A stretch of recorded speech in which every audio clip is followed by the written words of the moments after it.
Are you tired of tossing and turning all night long, waking up all hours of the night? If so, this episode is for you. Tune in. We're going to be talking about the power of sleep hygiene. 3 tips for better sleep. Hey, Mental Fitness Matters family. If you've ever wondered why your sleep feels a bit hit or miss, or you just really kind of have poor sleep quality, waking up tired and exhausted, well, if you've ever experienced that, you are in the right place today because we are going to be unraveling the impact of screen time, how that impacts your sleep. We're going to also discover the magic of setting up bedtime routines. And lastly, we're going to talk about how your environment in your room can be a game changer for your sleep.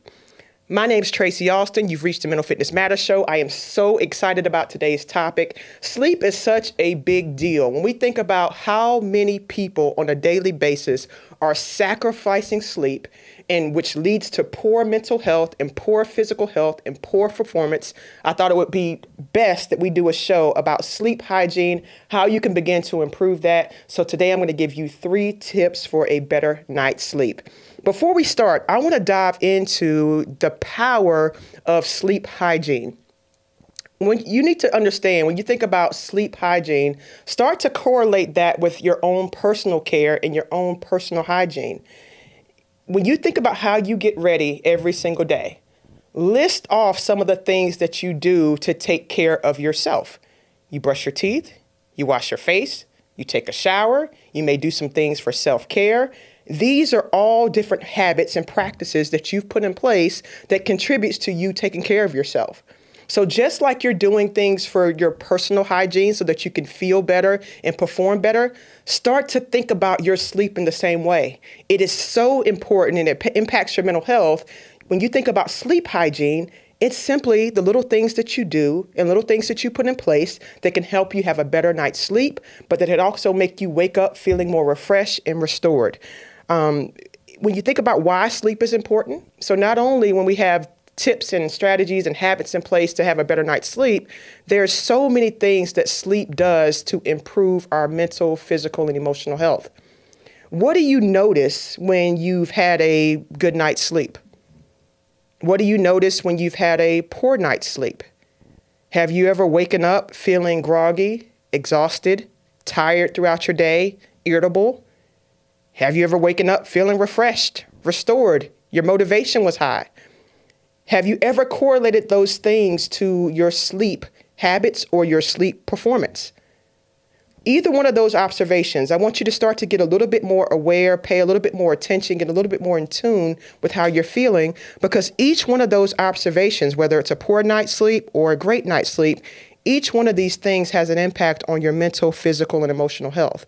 And this could be a big indicator on how you're performing and how you're feeling. So start to take notice of how you feel when you wake up in the morning after you've had a night's worth of sleep. An interesting fact, when I like to look up some of the topics and some of the statistics around our sleep health, did you guys know there was a research study done by Ohio State University that shows that a lack of sleep and stress can lead to symptoms that resemble a concussion? That's wild.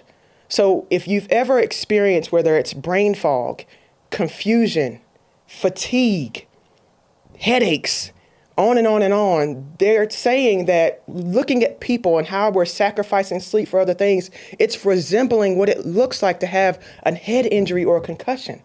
That's a pretty big deal. So sleep is truly the place where our brain gets a chance to rest and recover. This is a time where the brain and body does most of its healing. And so oftentimes, if we are sacrificing sleep, whether we're working longer hours and we're saying, you know what, we'll catch up on our sleep when we're dead, if we're working all night long, working all day long, if you're staying up late to finish a TV series, we've all been there, right? Your favorite show is on Netflix, Hulu, or Apple TV, whatever you're watching, and you're like, just one more episode, staying up a little bit later. Some of us have inconsistencies with our bedtimes. We're going to sleep 12 o'clock in the morning, 2 o'clock in the morning. The next night, we're falling in bed at 9 o'clock p.m. Whatever it is, if there's some inconsistencies and disruptions in your sleep patterns, these are things and contributing factors to making sure that our body and our brain are not regulating like they need to. So paying attention, and some people just can't shut their mind off. So maybe it's not that you're staying up all night. Maybe you're not working long hours. Some people are really out here struggling with insomnia, and they just cannot shut their minds off and get a good night's sleep. Whatever the reason is, whatever that resonates with you, I need you to first understand that there's things that we can begin to do, which we're going to talk about today. I'm going to give you 3 ways that you can start to make some adjustments or changes in your own home starting today to see if this helps improve your quality of sleep. Let's start with the first thing. Screen time. This is a big one for everybody. Screen time. Have you ever wondered why scrolling through your phone at night while you're laying in bed could be not so beneficial for your sleep health? If you've never even thought about it, if you've never even paid attention to it, I'm here to tell you today, guys, screen time has a major impact on your brain's ability to shut down, reset, and restore. So a little bit about my background. I'm a licensed clinical mental health counselor. I'm also board certified in what's called bio and neurofeedback, which is a way that we use technologies and things like that to really understand how our brain and body are responding to stress. And every single day, my job and the job of my team, we spend time doing what's called QEEG brain mapping on our clients, or brain mapping. We start out with the brain assessment. That assessment helps us get a better understanding of how our clients' brains are responding to stress, how it responds to poor sleep, great sleep, how they focus, how they process. A lot of the information that we get from brain mapping, one of the key indicators of what we get from brain mapping is sleep performance, how your brain is able to shut down and go into what's called a delta brainwave state and really be able to get good quality sleep. So we can actually see that on a screen using the technology that we have in our office to understand how is this person's sleep could be potentially impacting their mental health. And so when I'm thinking about screen time, and when I think about brainwave activity, we can really begin to understand a lot about people's mental wellness and mental health once they're getting their brain scanned, and we can actually see what's going on as it relates to brain activity. Brain activity or brainwave activity plays a crucial role in how we feel, how we focus, and how we perform. But most importantly, it plays an important role on your sleep and wake cycle. And our exposure to screens before bedtime can really begin to influence these brainwave states. So if we're starting out with brain mapping for our clients, we can actually see what these brainwave states are doing, but then we get information on how we can help these people improve these brainwave states to improve their overall health and wellness. So when we think about the science behind your brainwaves, I'm going to give you a little bit of information here, so that way you can begin how to correlate what your screen time may be doing to your brainwave activity and how that can be impacting or influencing your sleep quality or sleep performance. Brain waves are, your brain oftentimes, it enters different and operates off of different frequencies, and these are called brainwave states. These are associated with different mental and emotional states that you go throughout your day. The main brainwave states that you need to know about, one of them is called your delta, which is more of your deep sleep. It's more of a slower brainwave. Theta is responsible for more of your light sleep and relaxation. You also go through what's called alpha brainwave activity. This is more of a wakeful relaxation. And then your brain enters more of a beta or more of an active alert cycle. Your natural sleep transition. So as you think about what your brain and body is doing, as you are naturally preparing for sleep, our brain transitions from more of that higher frequency beta activity and alpha states into more of the slower, lower frequency theta and delta states. This transition is key. So your brain must transition or cycle through these states for you to really begin to enter more of a restorative or deeper quality sleep into your delta phase. So when you think about screens, when you think about that cell phone or the TV or whatever it is that you may be watching right before bed or as you're laying in bed, your screens emit what's called blue light, which has more of a shorter wavelength and it's richer in the higher energy photons. So when your brain is going through more of a higher energy state, looking at these blue light exposures, this, especially in the evening, this can begin to suppress your brain's natural production of melatonin, which delays that transition into more of those slower, lower frequencies like delta. Okay, so if you're looking at the blue light, this is going to really start to suppress melatonin production, which is going to really start to hinder your brain and body's ability to get into these lower, slower states and for you to get more of a restful quality night's sleep. Okay, anything that's disrupting your melatonin, especially so think about your melatonin. It's just more of a hormone release in response to when it gets darker outside, when the sun starts to go down. But anything that's disrupting this, especially blue light from your screen, it starts to confuse your brain about what it's supposed to be doing. So if the night is naturally coming in, the darkness is naturally coming in, and then the blue light exposure, your brain is getting confused. Is it time for me to rest? Or do you need me to activate and perform? Okay. Do you need me to shut down and go to sleep, prepare for sleep? Or do you need me to power up and process information for you? So if anytime you're confusing your brain, especially right before bedtime, you best believe this can start to have an impact on the quality, most importantly, your brain's ability to kind of enter into these deeper, slower states, which is going to keep your brain cycling more up in the higher frequencies of beta performance. It's going to start to confuse your brain on what it needs to do. So think about that. So any type of prolonged exposure to screens, it can delay your desired outcome. You're looking for a restful quality night's sleep, but yet you're telling your brain to power up, to turn on, to perform. Okay. So what I want to encourage you to do when it comes to your screen time, start giving yourself, just establish a curfew. A bedtime or a screen time curfew for your phones. Okay. So even if it's, I would say at least 30 minutes before you're actually preparing for sleep, remove some of those electronics from your bedroom. Put your phone down. Turn your phone off. Turn off that TV. Give yourself at least 30 minutes to get your brain producing that melatonin. Allow that to flow. It's a natural production that the brain has. Let it start flowing. Don't disrupt it with your blue lights. Put your phone away. Turn that TV off at least 30 to 45 minutes before you are really actually going to bed. And if you're like one of those people like Trace, I can't. I need my cell phone. I need to keep watching TV. I need to catch up on my shows because I don't have time throughout the day. I'm so busy. I just want an hour of my time. Okay. I suggest if you are doing so, all of our phones nowadays has the blue light feature. You have an app on your phone that you can make sure that you turn on if it's not already on. The light filters can reduce or kind of eliminate that blue light. So if you're going to continue to have those habits in your bedroom right before sleep, if you're on your phone or your tablet, make sure you turn your phone into night mode. Just whatever type of phone you have, just Google, how do I turn my phone into night mode? This way you can make sure that blue light filter is on, and at least you can have some type of protection from your brain thinking it's time for you to power up and get going, okay? One more suggestion in terms of helping you minimize screen time. So let's say you are trying to do better with your sleep performance and your sleep habits.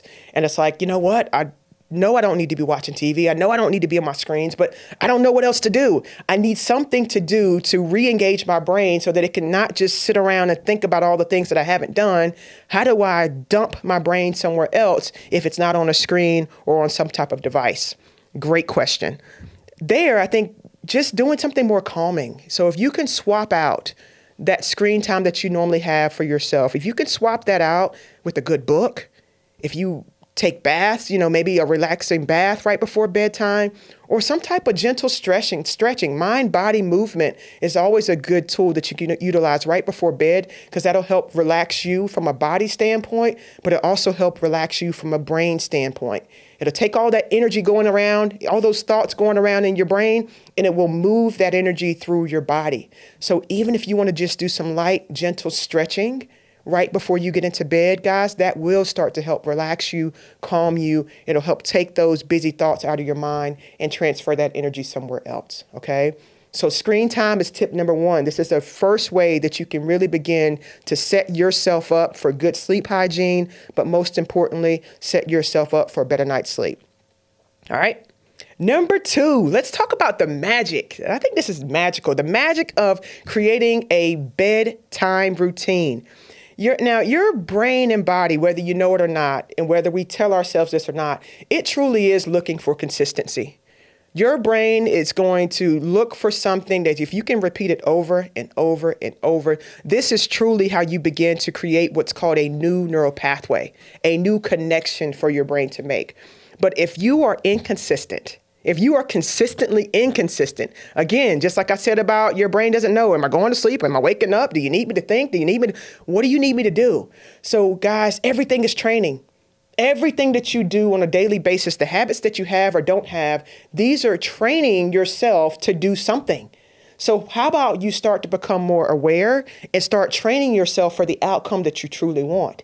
And creating a bedtime routine or some rituals that you can actually do for yourself every single night. This is a way to promote relaxation, but it's also signaling your mind and body to wind down. It helps create conditions and routines that are going to be helpful for you to get a good night's sleep. It's so funny when I think about just how powerful that truly is. My brain literally, because I have been on a schedule with my sleep, whether it's between 10 and 11, that's my little window. But my brain literally starts to shut down around 9:30, 9:45. I can't process. My brain's going do-do-do-do-do. It's an automatic thing now. I can literally feel the energy in my brain just say, you know what, Trace, we're done. Okay. This is a time for us to kind of wind down, but that's taking time. That didn't happen overnight. It's taken time, me being consistently getting myself in bed, getting myself ready and prepared. Now my brain's like, oh, okay, I know what it is. We're going to bed now. And whether you're going to bed or not, I'm shutting off. My brain's like, whether your body's in the bed or not, I'm shutting off. So what you do from here is not my business. So start to get yourself so programmed and so ready for sleep that you're creating habits that not only prepare your body, but then you should start to feel it in your mind like, oh, you know what, I'm tired. And you begin to honor and listen to that. So creating a bedtime routine can help with this. And one of the ways that this helps is, like I just said, it cues your body, it cues your brain for relaxation. Consistency helps create a response in your brain and body that's like, you know what, I know what to do. Stress reduction, it reduces stress. So if you can start to find routines that are calming for you, like I said, even with the removing the screen time, if you want to find a book to read, if you want to take a bath, if you want to do some type of meditation, whatever it is, create something that you can kind of get in the habit of or the practice of that becomes your nighttime routine. I always tell people too, if you feel like you're one of those people where it's like, you know what, I know I need to go to bed, but I just have so much going on in my mind that I don't know how to shut myself off to do that. Get you a little journal, get you a little notebook, have you a 5-minute brain dump session before you hit the bed. Just dump out all of your thoughts, all of your worries, all of your to-dos. Put those down, write those down. That way you've released those things from your mind and you can allow yourself to say, you know what? I got these things written down. I can start to prepare myself for tomorrow. And when I get up tomorrow, these things will be right here waiting for me. I don't have to worry about that tonight. I can drop it off right here and get those things done. So anything that you can think of that helps you reduce additional stress right before that, anything you can do to reduce additional stress during your bedtime routine, I think this is a great place to put that. And the other thing that these routines do, it really kind of helps you regulate your sleep-wake cycle. Remember, I told you your brain is already kind of entering and exiting these states.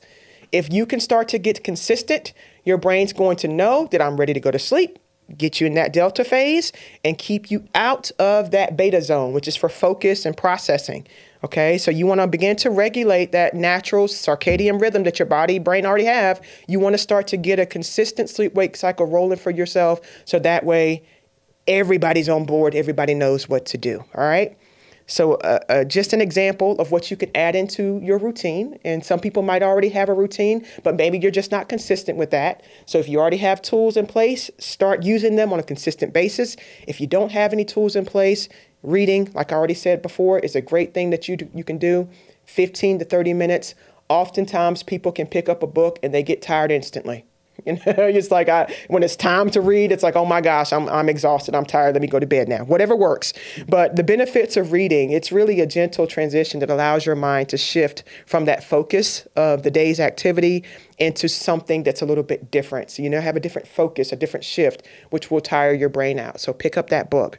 Your meditation, if you're a meditator, you meditate, or if you have apps on your phone that are more for calming, relaxation type music, white noise, put those things on. If you can have a tone or sound that's really consistent, the lower frequencies, this can help your brain activate into a state of calm and relaxation, but it's something that's not constantly moving, constantly transitioning, and not requiring you to be up, up, up. So I would challenge you to engage in some type of meditation or breath practice before bed. And then again, your gentle stretching. So getting these things in a consistent pattern or routine for yourself, this can be an easy way for you to start to create some consistent habits around your sleep and your sleep health, okay? All right, last one, your environment. Your environment is key, okay? What we have in our bedroom or wherever we're sleeping or wherever that might be, what's in your space, it matters. Whether you know it or not, it matters.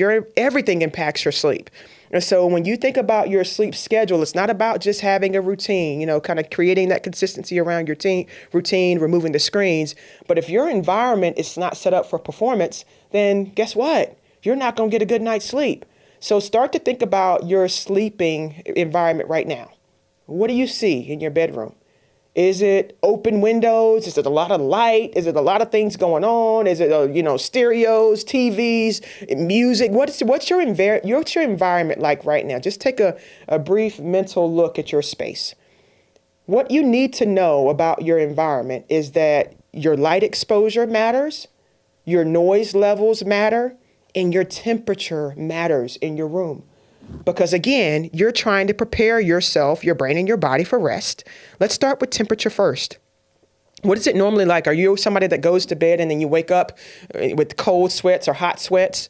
Are you normally hot? Are you normally cool? What's your temperature like? Because research shows that the temp needs to be between 60 and 67 degrees for optimal sleep. This is going to support your body's natural cooling process during sleep, and it signals the body to release melatonin. This is going to help promote a deeper and more restorative sleep for you, okay? So start to gauge what's that temperature normally like for you. There's all types of solutions out there, whether it's bedding, whether it's just you changing the temperature on the thermostat, 60 to 67 degrees. Start to allow your body to kind of enter its natural cooling state to see if that improves what you're doing as it relates to your sleep quality. If you're always waking up hot, if you're always waking up cold, all these different types of regulation or dysregulation can impact your sleep, all right? So your temperature matters. Then think about the noise. Think about the noise. Are you someone that has to go to sleep with the background noise on? I hear some people say, you know what, I can't turn the TV off. I need something playing in the background so that my brain can shut off and I can go to bed. If it's complete silence, I can't sleep. I get it. It doesn't necessarily have to be complete silence, but guys, if you are watching TV shows, especially if it's a lot of just action, violence, laughing, whatever that is, the up and down of the tonality on that screen or that TV or that device, this is keeping you awake. You may not know this. It may feel like, no, it's helping me go to sleep. It's keeping you awake. Remember, if your brain thinks it needs to be more in that beta processing alert space, you're not getting into the deeper states that you need to for your sleep. So instead of, if you need to have something on, try the white noise, try the calming sounds, try, some of the masks that have the kind of like Bluetooth on them as well, where you can kind of listen to a white noise in the background or something that's not going to be so disruptive or inconsistent in its sound that it helps your brain just kind of calm down, get into the lower, slower states, and helps you drift off to sleep. Just try it for a little while. I know it might feel like, well, no, this is not working. But again, it just takes practice. May not work the first time, may not work the first week. but keep coming back to it. Train your brain, retrain your brain on what it needs to get used to. All right.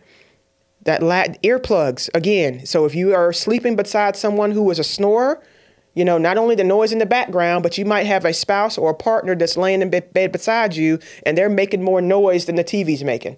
Grab you some earplugs, do whatever you need to do for your own sleep health. That is not uncommon, or consider that fan or white noise machine to see if you can block out some of that noise. All right. The last one is lighting. Your light matters.